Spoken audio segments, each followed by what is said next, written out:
మధ్యలోనే తెలిసిందనమాట. గుడిపాడకు 77 చెరువుల ప్రాజెక్టు కింద ఏదైతే నీళ్లు చెరువులకు సరఫరా చేయాల్సిన ప్రాజెక్టు ఉందో పైప్ లైన్ కోసమైనారు కొంతమంది దొంగలు అని. పైప్ లైన్ కూడా ఎంత, ఇంచుమించు 30 మీటర్లు, అంటే దాదాపు 90 అడుగులు. 90 అడుగులు అంటే ఎంత, ఇంచుమించు 3-4 టన్నులు. ఎందుకంటే అది 8 మేము చూసిండ్రేమో కదా మీరు పేపర్కి పోతూ వస్తూ. ఎంత ఇంతలేదు మందం. దాన్ని అన్ని ముక్కలు కోసి రాత్రిపూట పోయినారంటే, దొంగతనం చేశారంటే, దీనివల్ల మనం అర్థం చేసుకుంటే ప్రధానమైన అంశం ఏమి చెప్పండి కదా సార్. ప్రధానమైన అంశం ఏమి? ప్రధానమైన అంశం ఏమంటే శాంతి భద్రతలు అనేది కంప్లీట్ గా ఫెయిల్ అయిపోయినాయి. శాంతి భద్రతలు అనేది ఫెయిల్ అయిపోయినాయి. భయము భక్తి అనేది ఏమాత్రం లేదు.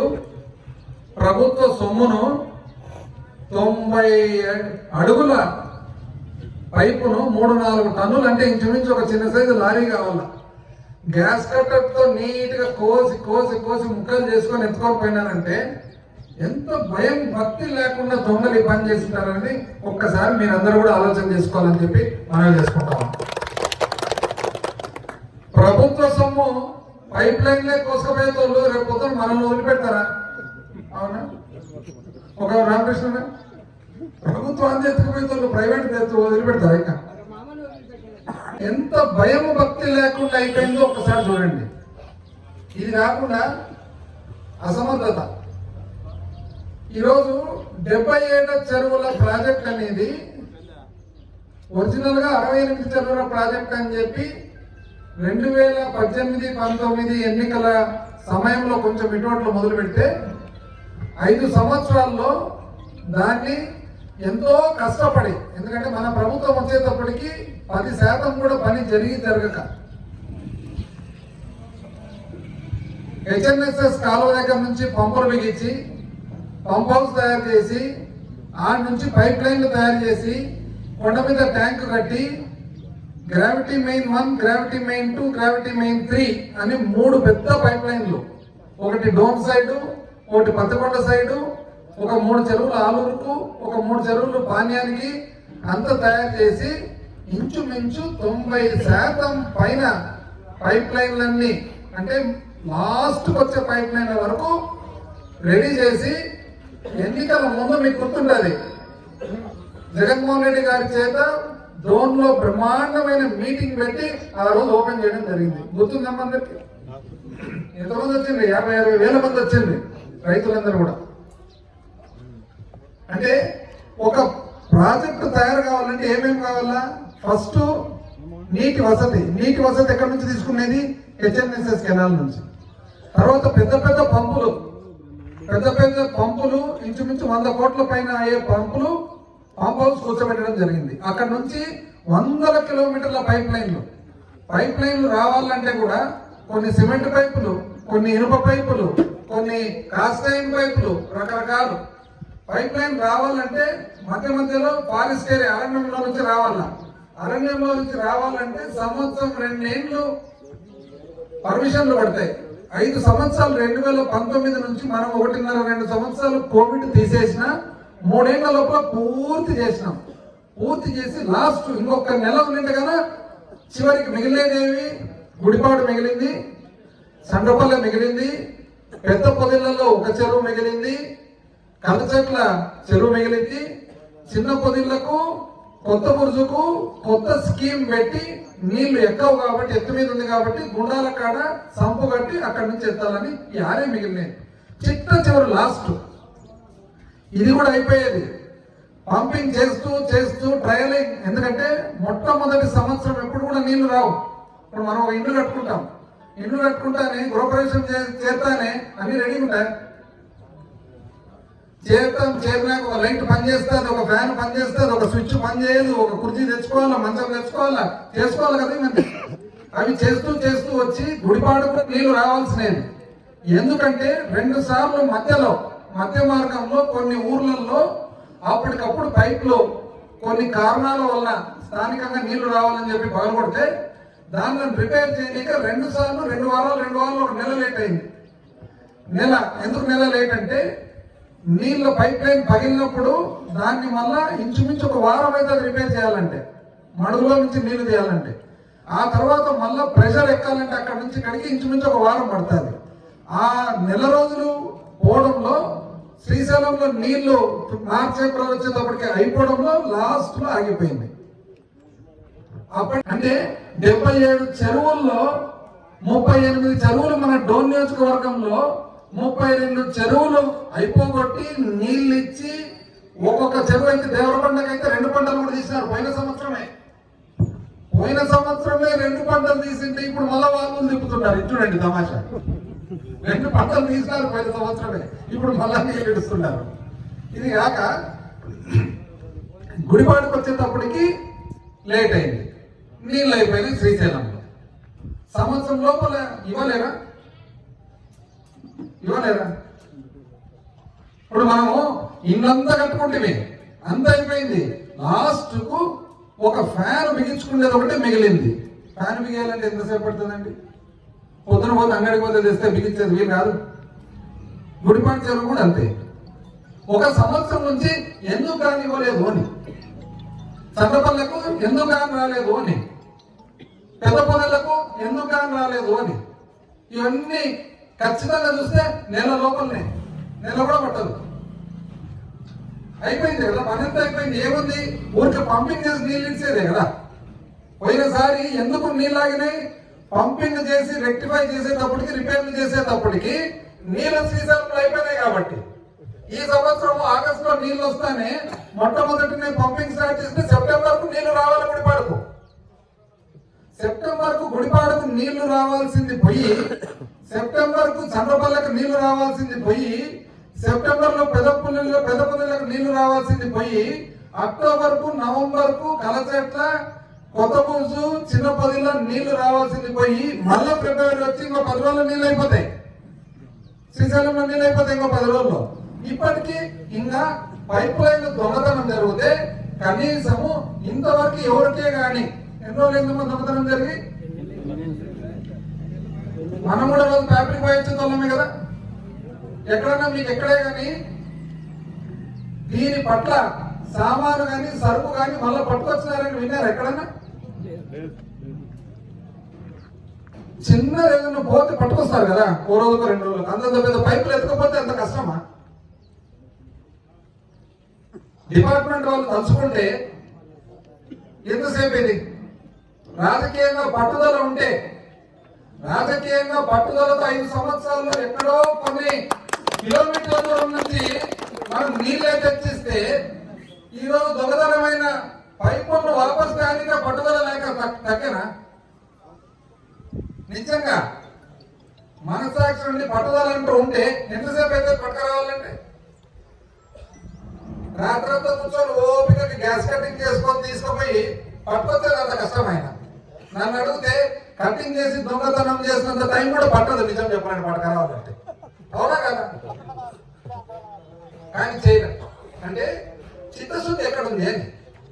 వస్తూ ఉంటే పైన కొండ దిగి వస్తుంటే ఎన్నికల గెలుపోవటంలో పక్కన పెడదాం, అది ఏ కారణం వల్ల జరిగిందో ఒకరోజుకి ఒక్కొక్క అపోహ ఉంది, పక్కన పెడదాం. కానీ దాన్ని పక్కన పెడితే పైనుంచి దిగి వచ్చేటప్పుడు, ఫ్యాబ్రిక్ నుంచి గుడిపాడుకు వచ్చేటప్పుడు ఎవరే కానీ ఇక్కడ ఉండే వాళ్ళందరూ కూడా పార్టీలకు అతీతంగా, ఏ పార్టీ అని అనుకోండి, కూటమి అనుకోండి, ఇంకోటి అనుకోండి, డబుల్ రోడ్ లో వస్తున్నామంటే సంతోషంగా ఉందే లేదా? ఈ డబుల్ రోడ్డు మనము అంటే 2019లో మీరు నమ్మకం ఉంచి మనల్ని గెలిపించినందుకు, 2014లో మీరు నమ్మకం ఉండి మనల్ని గెలిపించినందుకు, మన ప్రభుత్వం 2019లో వచ్చినందుకే కదా మనం సాధించుకునేది. కాబట్టి మీరు 2019లో తీసుకున్న నిర్ణయం వల్ల ఈ డబుల్ రోడ్ అనేది విజయం మీరా కాదా అని చెప్పి నేను మిమ్మల్ని అందరినీ కూడా అడుగుతా ఉన్నా. ఏ రోజు కూడా నేను చేసినా ఇంకోటి చేసినారనేది కాదు, మనం వేసుకున్న ఓట్లను బట్టి, మనం తెచ్చుకున్న ప్రభుత్వాన్ని బట్టి మన భవిష్యత్తు. పైనుంచి దిగుతూ ఉంటే హెచ్ఆర్ పల్లె పక్క చూస్తే నీలం కలర్ ట్యాంకు, అది మన విజయమా కాదని అడుగుతా ఉన్నా. రైట్ సైడ్ చూస్తే లోపల కొండల సందులో మాందోటి దగ్గర నీలం కలర్ ట్యాంకు అది మనం కట్టించినదా కాదా అని చెప్పి అడుగుతా ఉన్నా. 76 ట్యాంకులు మొదలు పెడితే చరిత్రలో ఆంధ్ర రాష్ట్రంలో ఉమ్మడి ఆంధ్ర రాష్ట్రంలో కూడా ఎక్కడ 76 ట్యాంకులు మొదలు పెడితే 74 ట్యాంకులు పూర్తి చేస్తాం. ఈ రోజు ఒక్కొక్క ట్యాంకు నీళ్ళు ఎక్కించి వాళ్ళు తిప్పుతున్నారు. ఇంకా చూడండి ఎట్టుంది. ఇది ఎట్లుందంటే మనం పిల్లోని కానీ మనం చిన్నప్పటి నుంచి బడికి పంపించి కాలేజీకి పంపించి అన్ని చేసిన తర్వాత తీరా డిగ్రీ చదివిన తర్వాత సర్టిఫికెట్ ఇచ్చేటప్పుడు ఒక చెయ్యి ఇట్లేసి ఇది నేనే చదివించలేదంటే ఎట్లుంది అట్లుంది. అంతేనా? 74 ట్యాంకులు. ఈ రోజు మీరు చూస్తుంటారు పైప్ లైన్ వస్తుంది తాగే నీళ్ళ కోసం. ఎక్కడి నుంచి నేను వస్తుండేది ఈ నుంచి 70-80 కిలోమీటర్లు 90 కిలోమీటర్ల దూరం నుండి గోరుకల నుంచి. ఈ మొత్తము రాష్ట్రంలో 3 చోట్లనే తాగునీటి వసతి. శ్రీకాకుళం జిల్లా ఉద్దానము, కడప జిల్లా పులివెందల, నంద్యాల జిల్లా డోన్. 3. ఈ 3లో వాస్తవానికి ఎలక్షన్ల ముందరనే నీళ్లు పంప్ హౌస్ వరకు 50 కిలోమీటర్లు తెచ్చి బుగానపల్లె తాండా దగ్గర నీళ్లు వదిలిపెట్టి బేతంచెర్ల పట్టణానికి సగం నీళ్లు ఇవ్వడం కూడా జరిగిపోయింది. ఎన్నికల ముందర నుంచి నీళ్లు వస్తుండే బేతంచెర్లలో. బ్యాలెన్స్ ఏముంది? ఓన్లీ పైప్ లైన్ పనులు. సంవత్సరం పడుతుందండి పైప్ లైన్ పనులు చేయనీక? సంవత్సరం పడుతుంది పైప్ లైన్ పని చేయనీక. బియ్యం కావడం అయిపోయింది, కందులు తేవడం అయిపోయింది, కరివేపాకు తేవడం అయిపోయింది, నూనె అయిపోయింది, రావాలు గసాలు అన్ని అయిపోయినాయి, వంట చేయడం అయిపోయింది. వడ్డించడానికి అంత టైం పట్టినా? వడ్డింపే కదా, అంత వండి రెడీగా ఉందా? ఎన్నికలు వచ్చేటప్పుడు రెడీగా ఉంది వంట. ఇంకొక 3 నెలలు అంటే అయిపోదు. మీ అందరు నీళ్ళు వచ్చింది 3 నెలలు. ఎంత ఆశ్చర్యం అంటే ఆ స్కీము 300 కోట్లు 300 కోట్ల స్కీమ్ అయితే ఈపీసీ కింద వచ్చింది. ఏదైనా కానీ ఒక ప్రాజెక్ట్ వచ్చినప్పుడు సంవత్సరం 2 ఏళ్లకోసారి రేట్లు పెరుగుతుంటాయి. ఏదైనా కానీ రేట్లు కొత్త రేట్లు వస్తుంటాయి. కొత్త రేట్లు వచ్చినప్పుడు ఈపీసీ కింద ఏదైతే పని జరుగుతుంటుందో, ఈపీసీ అంటే అర్థమేమి? కాంట్రాక్టరే డిజైన్ చేస్తాడు, కాంట్రాక్టరే సరుకు తెస్తాడు, కాంట్రాక్టరే పని చేస్తాడు. లంసమ్ అంటే డిజైన్ డిపార్ట్మెంట్ ఇస్తుంది, కాంట్రాక్టర్ పని చేస్తాడు. ఈపీసీ అనే పద్ధతి కింద పని జరిగేటప్పుడు రేటు సంవత్సరానికి 2 ఏళ్లకు పెరిగినప్పుడు కొత్త రేటు దానికి ఇవ్వాలంటే అది క్యాబినెట్ పోతుంది. అది సర్వసాధారణంగా జరిగే పని. అంటే ఇప్పుడు ఈ రోడ్డు ఈపీసీ కింద వేస్తామనుకోండి, పేపల్ నుంచి పిఆర్పల్లి వరకు దీని విలువ 10 కోట్లు అనుకోండి. ఈపీసీ కింద 10 కోట్ల విలువ చేసే పని ఒకవేళ వచ్చే సంవత్సరం 12 కోట్లు అయితే గాన ఆ 2 కోట్ల శాంక్షన్ క్యాబినెట్ ఇస్తుంది. ఇప్పుడు కొత్తగా ఏం చెప్తారు తెలిసిన? క్యాబినెట్ శాంక్షన్ ఇచ్చిందంట. ఎంత అన్యాయం అండి! ఇది కూడా అంతే కాదు, సేమ్. అంటే పిల్లోని కంటాం, పిల్లోని బడికి పంపిస్తాం, పిల్లోని కాలేజీకి పంపిస్తాము, అంత అయిపోతుంది. డిగ్రీ కూడా పొందింటాడు కష్టపడి, సర్టిఫికెట్ ఇచ్చేటప్పుడు ఒక చేయి పెట్టేది ఇది నేనే చేసిన పోటీ. ఎంత అన్యాయం అంటే అంత అమాయకులు ఉండాలా ప్రజల్లోని. ఈరోజు ఆసుపత్రి డోన్లో చూసినారా 100 పడకల ఆసుపత్రి, రాజభవనం మాదిరి అటువంటి ఆసుపత్రి ఆంధ్ర రాష్ట్రంలో కాదు భారతదేశంలో ఎక్కడన్నా ఉన్నాయని చెప్పి ఆసుపత్రి తయారైంది. ఇండ్లు కట్టుకుంటాం, ఇండ్లు కట్టుకున్నాక గృహప్రవేశం చేరే రోజుకి కుర్చీలు, టవల్లు, నాప్కిన్లు, కుర్చీలు, గ్లాసులు అన్ని తీసుకొని చేస్తామా? చైర్నాకు తెచ్చుకుంటామా? చెప్పు, చైర్నాకు తెచ్చుకుంటామా? చేరేటప్పుడు తీసుకుంటాం. ఆసుపత్రి ఓపెన్ అయినాక లోపల ఖచ్చితంగా కుర్చీలు, బెంచీలు, మంచాలు తెచ్చేట్టు ఉంటాయి కదా. సంవత్సరం అయింది, ఇంతవరకు వచ్చినాయి. మేము అందుకని చెప్పేది ఎక్కువ కష్టపడాల్సిన అవసరం లేదండి. కేవలం బెడ్షీట్లు, టవల్లు తెచ్చి పెట్టండి చాలు. బెడ్షీట్లు, టవల్లో కూడా సంవత్సరం పట్టినా, బెడ్షీట్లు, టవల్లో కూడా సంవత్సరం పట్టినా.